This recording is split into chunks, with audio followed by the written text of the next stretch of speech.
Cómo el gobernador en los dos casos organiza una conferencia de prensa para hablar de un caso que supuestamente está en manos de la justicia, donde el poder político no tiene que interferir. El gobernador da a entender que se trataría de un pacto suicida. Pareciera ser que está bajando líneas, ¿no? A los jueces, cómo quiere el resultado de la investigación. Es muy grave. En el caso de las jóvenes francesas, el actuar de ciertos policías fue delictivo, delictivo. Y esos policías no han sido sancionados, todo lo contrario, han sido protegidos por el poder político y por el poder judicial. Me asusta, cuando hice mi investigación, me asusta que haya tanta gente involucrada. Urtubey tiene que dar explicaciones, o sea, la policía dependía de él, secretario de Seguridad dependía de él, y los jueces de la Corte confesaron que tenían una gran dependencia. Tan fuerte la protección de Bautista que yo me pregunto, bueno, ¿qué conocerá Bautista, no? Un mes después de la notificación de la condena de Vera, Juan Manuel Urtubey manda al Senado un proyecto de ley por el cual los futuros gobernadores se obligaban a renovar el mandato de los jueces de la Corte que él había nombrado. Estos dos policías que saltaron tanto a la luz, obviamente conocen mucho y por eso es que están tan protegidos. El juez de instrucción Martín Pérez y el secretario de Seguridad Aldo Rogelio Saravia. Y ellos ordenan bajar los cuerpos en el medio de la noche. 3:30 de la mañana. Exactamente.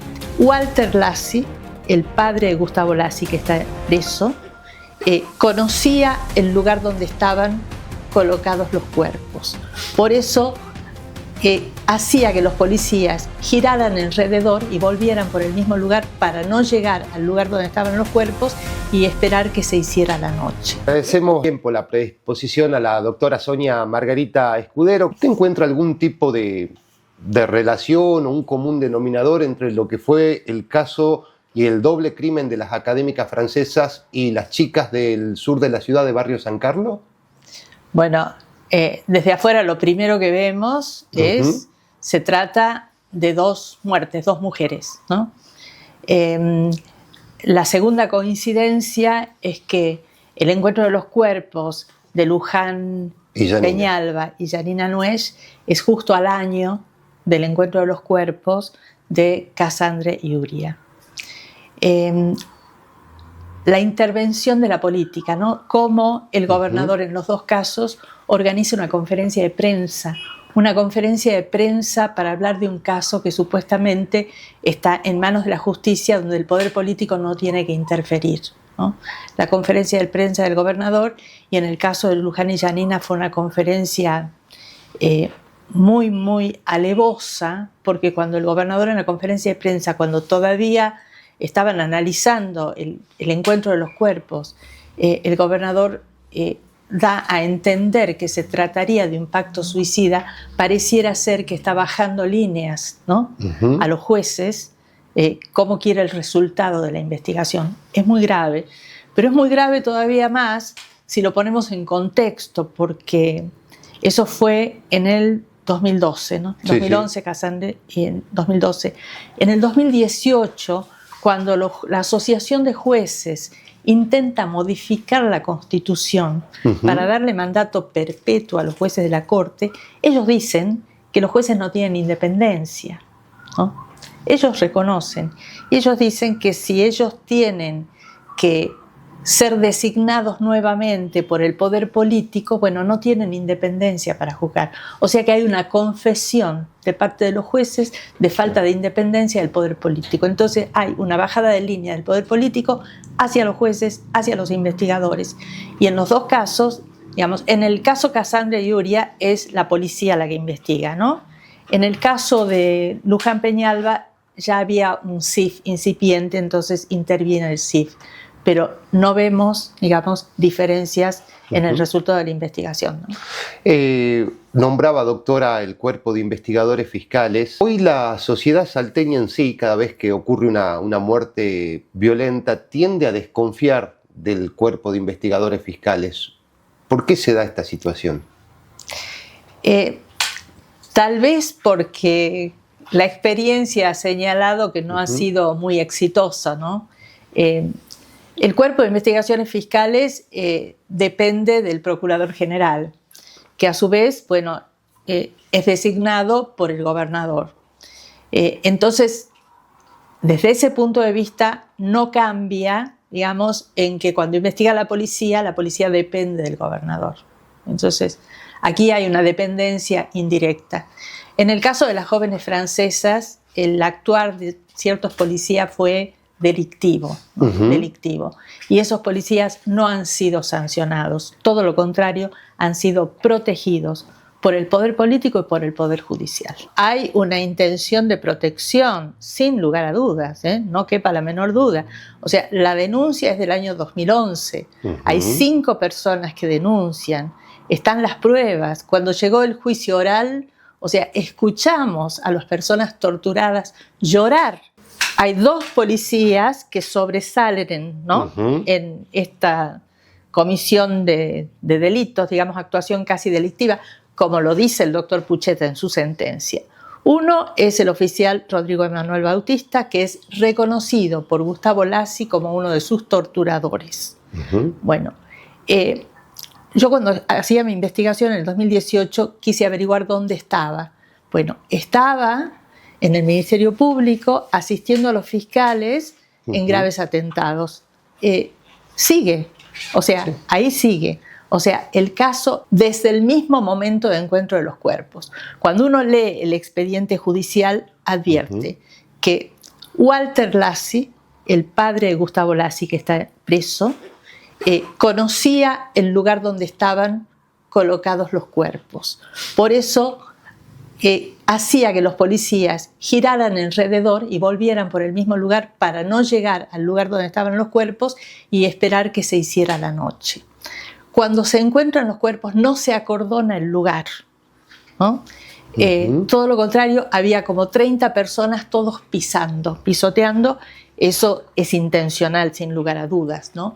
Los policías expertos dicen que había que esperar la luz del día, que había que acordonar el espacio, esperar la luz del día y procesar la escena de encuentro de los cuerpos junto con los cuerpos.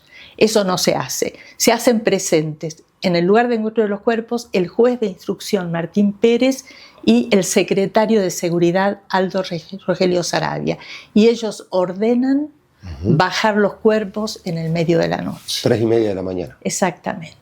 Entonces, cuando uno contamina la escena, obviamente eso va a obstaculizar, ¿no es cierto?, saber si esa fue la escena del crimen o si los cuerpos fueron ahí colocados. El otro tema que demuestra la mala investigación o la intención de investigar mal es que la doctora Vega, que hace la autopsia, cuando bajan los cuerpos a la morgue, determina que por el buen estado de conservación de los cuerpos no llevaban más de 48 horas, a lo sumo 72 horas, porque estaba la mancha verde, ¿no? El periodo cromático de putrefacción, cuando empieza a aparecer la mancha verde en el estómago. Esa autopsia que se hace en Salta coincide con la autopsia que se hará después cuando los cuerpos llegan a Francia. Sin embargo, ¿qué dicen los jueces? En base a un informe de una empleada del Ministerio Público, del CIF, que es entomóloga, que analizó una foto del cuerpo de Casandre y analizó unas larvas, dice ella, tomadas en la segunda autopsia. ¿Cuál segunda autopsia? Le plantaron larvas para que esta entomóloga diga que las larvas tienen 15 días. Y entonces determinan que la fecha de muerte es el 15 y no 3 días antes del encuentro de los cuerpos. Doctora, o sea, hay una manifiesta y a mí me asusta, cuando hice mi investigación, me asusta que haya tanta gente involucrada. Evidentemente había una urgencia en resolver el caso, había una presión política, el presidente de Francia había llamado a la presidenta argentina, la presidenta argentina llamaba al gobernador, eso está absolutamente demostrado. Ahora, esa urgencia pasó, ¿sí? Esa urgencia pasó. ¿Por qué mantener a Santos Clemente Vera preso casi 11 años. Como garante. ¿Por qué condenarlo cuando había sido liberado? ¿Por qué condenarlo después en forma completamente ilegal, ilegítima? O sea, entonces ahí uno empieza a sospechar, bueno, aquí hay algo más, ¿no? Seguramente hay algo más por detrás. Es interesante la declaración de la doctora Vega en el juicio, porque a ella le preguntan, bueno, si los cuerpos están tan bien conservados y si hubieran muerto el 15, como dice la entomóloga, que había, y que se habían conservado por el frío del lugar, eso es absolutamente falso. La doctora Vega dice, la única forma es que los cuerpos hubieran estado en un lugar refrigerado a la temperatura de una morgue. O sea que si eso fue así, imagínense, aquí hay un gran encubrimiento, ¿no? Doctora, usted hablaba de dos oficiales o integrantes de la Fuerza de Seguridad que han sobresalido en estos últimos años, sobre todo en causas que, bueno, han tenido una resolución dudosa. Uno es Rodrigo Emanuel Bautista, torturador de Walter Lass y de Santos Clemente Vera, y el otro es Walter Mamani.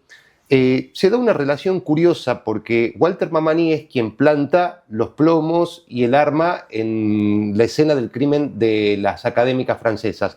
Pero posteriormente, en pandemia, en el año 2020, se puede probar, en un caso que tuvo lugar en Anta, a través del chico Luciano Díez, que bueno, fue intimidado, fue perseguido, que el accionar justamente de Walter Mamani era ese, el de plantar pruebas, el de acondicionar escenas y demás. Y hay una, no sé si es casualidad o es algo premeditado, pero cada vez que tiene que haber una defensa o tiene que salir alguien a respaldar el mal accionar de Walter Mamani, aparece la figura justamente del juez Bonari. A ver, con relación a Mamani, esto es interesante porque lo primero que llamó la atención es que un policía que estaba en la sección robos y hurtos fuera enviado, ¿no?, a la Brigada de Investigaciones para investigar este caso, ¿no?, el de Casandro Iguria. Él no era miembro de la Brigada de Investigaciones, él es puesto ahí para investigar. Él tenía algunas otras causas que ya fueron cerradas, ¿no?, borradas. Tiene ahora aparentemente una ficha limpia. Walter Mamani planta los plomos.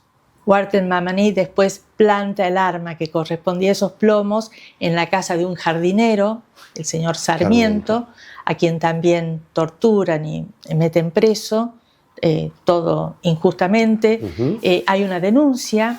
Sarmiento denuncia a Walter Mamani, que él vio y su hijo vio cómo plantaba Mamani el arma en el jardín de la casa. A mí me costó muchísimo encontrar esa denuncia. No aparecía, no estaba en ninguna mesa de entrada, no estaba en la planilla prontuarial de Mamani, en ninguna parte. La encontré hace poco tiempo, cuando yo trataba de defenderme del juicio en mi contra. Estaba cajoneada.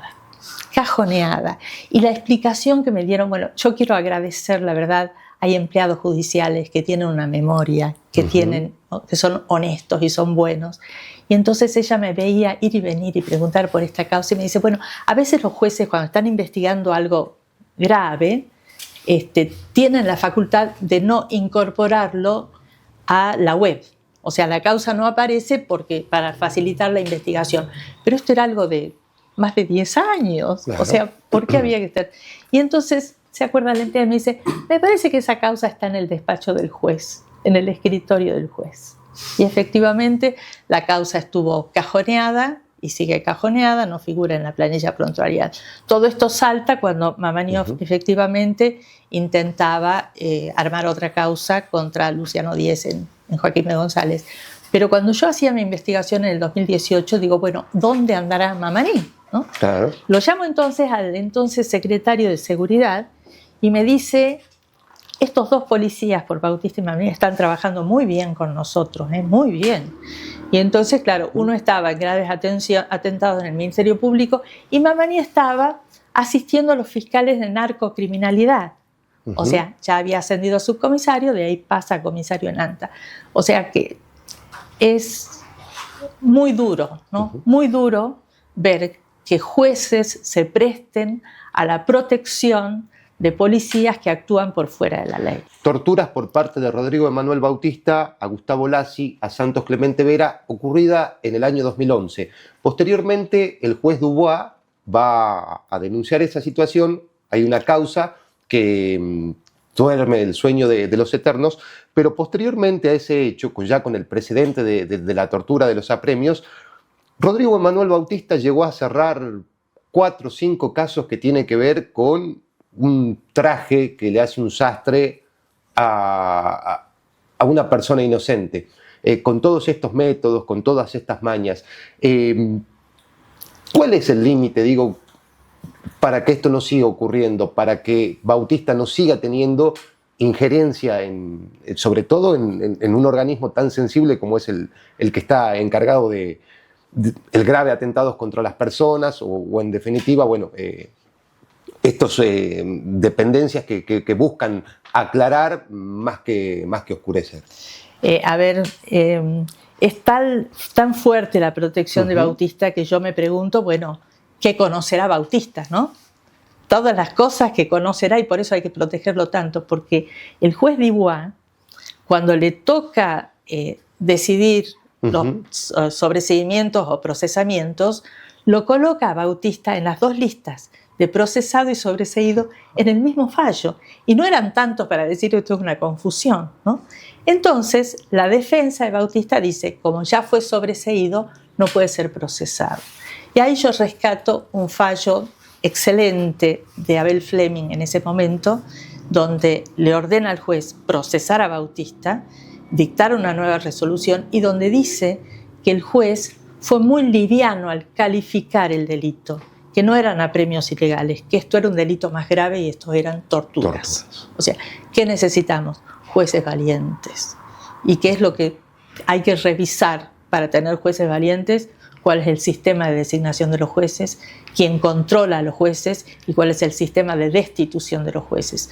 Hoy todo está tan concentrado, el poder político tiene tanta fuerza, ¿no? Que, digamos, para ser juez hay que llevarse bien con el poder político. Para permanecer en el cargo hay que llevarse bien con el poder político. Bueno, eso es no tener jueces independientes. Eso es que no exista Estado de Derecho. ¿Hay alguna posibilidad de romper esa corporación? Yo creo que sí, yo siempre tengo esperanza en el ser humano, tengo esperanza en cómo educamos a las personas, cómo educamos a las nuevas generaciones, y por eso es que, bueno, me comprometí, publiqué, porque digo, esto, digamos, que sirva para la memoria, o sea, no nos olvidemos de estas cosas y corrijamos lo que hay que corregir. Yo lo que creo es que estos 2 policías que saltaron tanto a la luz, obviamente conocen mucho, y por eso es que están tan protegidos. Yo creo que esta protección a los policías es porque actuaron cumpliendo instrucciones. No hay otra forma de entender esto que ha pasado. O sea, ellos cumplieron instrucciones y ellos dependían del poder político. O sea, eso es así. Yo creo que sí, que Urtubey tiene que dar explicaciones. O sea, la policía dependía de él, el secretario de Seguridad dependía de él, y los jueces de la Corte confesaron que tenían una gran dependencia. Pero cuando miramos la línea de tiempo, ¿no? 2011 es el crimen, 14 el juicio oral y público, que no es del agrado, obviamente, del poder, porque ellos querían la condena de los 3, ¿no? Los 3 perejiles, bueno. Después viene la condena de Vera en el 2017. Un mes después de la notificación de la condena de Vera, Juan Manuel Urtubey manda al Senado un proyecto de ley por el cual los futuros gobernadores se obligaban a renovar el mandato de los jueces de la Corte que él había nombrado. El Senado lo aprueba en agosto vergonzosamente. Pasa a diputados y diputados dice, esto es inconstitucional, por aquí no pasa. Claro. Al mismo tiempo, se había producido una vacante en la Corte y entonces designa en el cargo de la Corte a la doctora Sandra Bonari, que es la madre del doctor Martini, que es quien firmó la condena a Santos Clemente Vera, que fue revocada por la Corte Suprema de Justicia de la Nación. 2018, la Asociación de Jueces inicia la acción popular de inconstitucionalidad tratando de modificar la Constitución. ¿Y qué hay de parte del gobierno? Un silencio total. O sea, si no hubiera sido la sociedad civil que se movilizó y decir esto no lo vamos a tolerar, los jueces no pueden cambiar la Constitución de espaldas a la ciudadanía, Urtubey, silencio total. En el juicio, la novia de Gustavo Lassi declara, María Fernanda Cañizares. así es, declara que había conocido a Gustavo en una fiesta en Finca Las Costas un año anterior. Y nadie, ni los jueces, ni el fiscal, nadie preguntó. El fiscal que preguntaba a los lugareños sobre fiestas, ¿no?, del poder, bueno, ahí estaba, ¿no?, la persona dispuesta a contar, ¿sí?, dónde había conocido a Gustavo Lassi. Y bueno, silencio total, nadie le preguntó nada. Todo esto es con la esperanza de que un día conozcamos la verdad. Creo que la sociedad salteña, no solo los familiares de Casandra y Uria, de Luján y Janina, de Jimena Salas, necesitan saber la verdad. La sociedad salteña necesita saber la verdad. Debe haber un arrepentido en el caso Francesas, y la segunda es, Jimena Salas puede tener alguna correlación con otro crimen atroz que se haya cometido en la provincia y por eso la situación de al día de hoy no saber quién fue el que le propinó 52 puñaladas a esta mujer que vivía en Vaqueros. Bueno, mientras la sociedad no tenga confianza en que tenemos una justicia independiente, obviamente nadie va a ir a declarar, ¿no? Y eso es lo que necesitamos. Las personas que se animen a declarar, quien conozca algo que lo diga, pero no lo va a decir si no devolvemos la confianza en el Poder Judicial. Le agradezco, doctora. Hemos podido darnos el gusto de dialogar con la doctora Sonia Margarita Escudero. Nos reencontramos en un próximo episodio, ciudadanos queridos. Como siempre, el gusto de haber compartido estos minutos con ustedes.